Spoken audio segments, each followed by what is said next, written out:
Aloha and good morning. So this morning I'm out doing my StarBucks run and I remember this conversation I had with my brother. Now, you have to understand that this particular brother of mine, he has one of the coolest jobs on the planet. And when I say that, I don't just mean like, cool things. I mean, now granted, he does a lot of different things. And so even with this one particular job, it's one of many that he does in this particular locale, but he is a racetrack minister. So if you ever come across somebody with my last name who's at a racetrack and doing tech inspecting or safety or ministering, he just might be my brother. Go ahead and ask him. Anyway, that being said, I remember we're sitting there at this beautiful racetrack in Alabama one day. And we're talking about things. We're talking about one of my favorite passages, which is from the Shema, which is it's a prayer that the Hebrews use, and it's from the speech that Moses gave to the Israelites before they crossed over the River Jordan into the land of Israel. And basically what it boils down to, and the part that I remember, is that the Lord our God wants us to love him with all of our heart, all of our soul, and all of our might. And that means, for all intent and purposes, surrendering to his will. And we're having that conversation. And I remember I talked to them like, how do you do that? I mean, because it terrifies me. It terrifies me to give up control over everything. And he's like, you just do.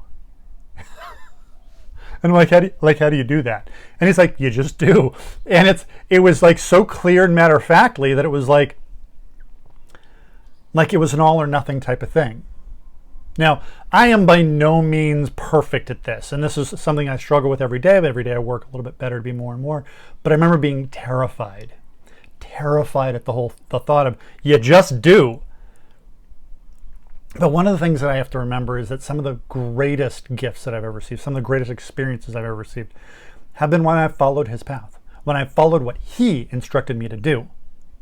He has given me rewards well beyond anything I could have imagined, anything I could have planned for, anything I could have even hoped for. I've received rewards much greater than that. And so if you ever struggle with, what do I do? Which direction do I go? Okay, how do I take this path? Now remember, he doesn't promise an easy path. Life is difficult. Life is challenging. That is just part of it by design. If we choose this path, we're going to have one type of struggle. If we choose this path, we're going to have a different type of struggle. So it's not about which is going to be the easy path.